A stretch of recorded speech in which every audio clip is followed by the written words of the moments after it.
Thank you sir. అంతర్జాతీయంగా ఐక్యరాజ్య సమితి కూడా యోగా ప్రాధాన్యతను గుర్తించి జూన్ 21వ తేదీన అంతర్జాతీయ యోగా దినోత్సవంగా ప్రకటించింది. చాలా దేశాల్లో అమలవుతూ ఉంది. కానీ యోగా అనేది ఒక వ్యక్తి ప్రశాంతంగా తనకు తను చేసుకునే ప్రక్రియ. కానీ దాన్ని ఒక జాతరగా, ఒక తిరణాలుగా 3-4 లక్షల మందిని ఒక చోట చేర్చడం ఇది మంచిది కాదని అనిపిస్తూ ఉంది. ఆంధ్ర రాష్ట్రంలోనే ఇటీవల కాలంలో ఈ అప్పుల భారం గణనీయంగా పెరిగింది. ఒక అంచనా ప్రకారం ఆంధ్ర రాష్ట్రం యొక్క స్థూల ఉత్పత్తి దాని విలువ 18 లక్షల కోట్లుంటే దాదాపు 14 లక్షల కోట్ల పైగా అప్పులు భారంతో ఈ రాష్ట్రం కొనసాగుతుందని, చాలామంది ఆర్థికవేత్తల యొక్క అభిప్రాయం ఇది అప్పుల ఊబిలోకి వెళ్ళిపోయిందని, డెట్ ట్రాప్లోకి వెళ్ళిపోయిందని. అంటే అప్పులు తీర్చడానికి అప్పులు చేస్తున్న పరిస్థితి కనపడుతూ ఉంది. వడ్డీ రేటు కూడా గణనీయంగా పెరుగుతున్న పరిస్థితి. తక్కువ అప్పులు ఉన్నప్పుడు మనకి తక్కువ వడ్డీ రేటుకి అప్పులు ఇవ్వడానికి అనేక సంస్థలు ముందుకు వచ్చాయి. కానీ ఈరోజు అప్పుల భారం పెరిగిన తర్వాత వడ్డీ రేటు కూడా గణనీయంగా పెరుగుతూ ఉంది. ఎఫ్ఆర్బిఎం పద్ధతి ప్రకారం స్థూల జాతీయ ఉత్పత్తిలో 3% మించి అప్పులు చేయడానికి వీలు లేదని ఒక నిబంధన ఉంది.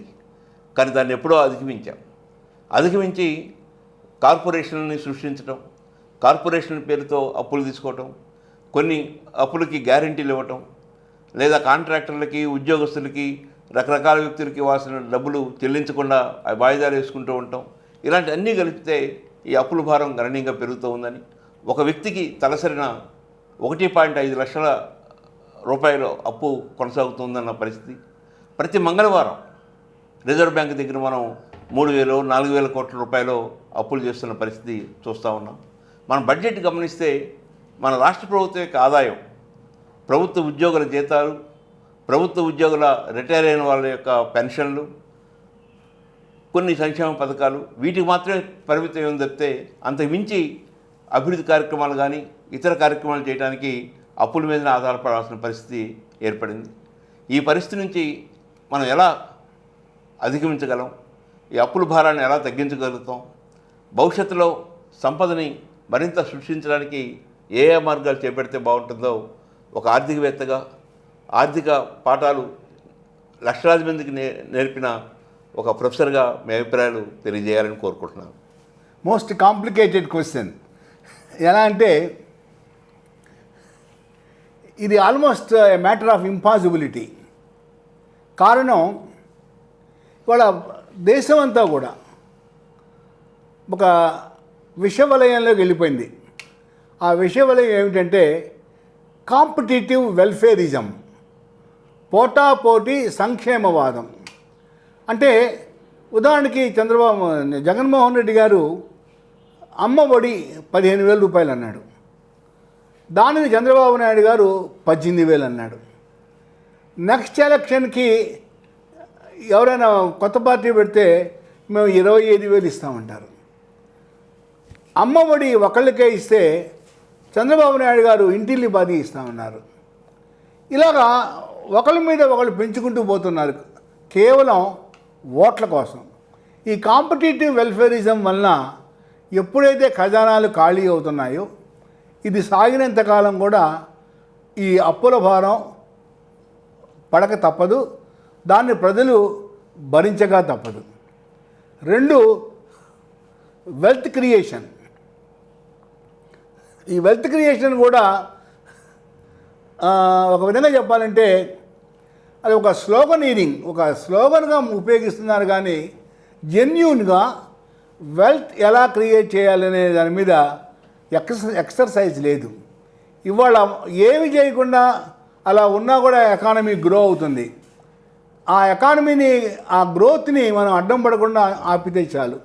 అయితే చంద్రబాబు నాయుడు గారు మనకు తెలుసు, ఆయన ఎక్కువగా హడావిడి చేస్తారు, ఎక్కువగా ప్రచారం చేస్తారు, ఎక్కువగా ఆర్భాటం చేస్తారు. ఇవాళ ఇదే పరిస్థితి చాలా రాష్ట్రాల్లో వచ్చేసింది. రేవంత్ రెడ్డి గారు కూడా ఇలానే చేస్తున్నారు. కొద్ది గొప్ప మనకన్నా బెటర్ ఫైనాన్షియల్ పొజిషన్లో ఉన్న రేవంత్ రెడ్డి గారు కూడా ఆల్మోస్ట్ ఆర్భాటం ఇలానే చేస్తున్నారు. బహుశా ఇతర రాష్ట్రాల వాళ్ళు ఎలాగ ఉన్నారో నాకు తెలియదు, కానీ రేవంత్ రెడ్డి మాత్రం మనతో పాటు పోటీగానే అడాప్ట్ చేస్తున్నారు. కాబట్టి యాజ్ ఇట్ ఈస్గా దీనికి ఎవరు చేయగలిగింది లేదు. This has to go on. ఎక్కడికి వెళ్ళి ఆగుతుంది అనేది మనకి ఎవరు చెప్పలేరు. ప్రభుత్వాలు వాళ్ళంతటా వాళ్ళు సంయమనం పాటించాలి. ప్రభుత్వాలు నా ఉద్దేశం రాజకీయ పార్టీలు వాళ్ళు ఇచ్చే ప్రామిసులు, వాగ్దానాలు కొద్దిగా కట్టడి చేసుకోవాలి. కట్టడి చేసుకొని బెటర్ పొలిటికల్ మేనేజ్మెంట్ కనుక ఇస్తే రాష్ట్రాన్ని సరిగా పరిపాలిస్తే, ఉదాహరణకి తమిళనాడులో కొత్తగా వచ్చిన టీవీకే పార్టీ విజయన్ ఇలాగ పెద్ద పెద్ద వాగ్దానం ఆయన కూడా చేశాడు, కానీ ఓట్లు కొంటాలు ఇవన్నీ చేయలే, అయినా కూడా గెలిచాడు. అంటే నేనేం చెప్పదలుచుకున్నానంటే ఒక పార్టీ గెలవటం ఓడిపోవటం అనేది మనం ఇచ్చే వాగ్దానాల మీదనే ఆధారపడి ఉండదు. ఆ వాగ్దానాలు కొంత ఇంపాక్ట్ ఉంటుంది, కాదని నేను అన్ను. 2019లో ఇంతకన్నా ఎక్కువ వాగ్దానాలు చేశారు చంద్రబాబు నాయుడు గారు, అయినా కూడా ఓడిపోయారు.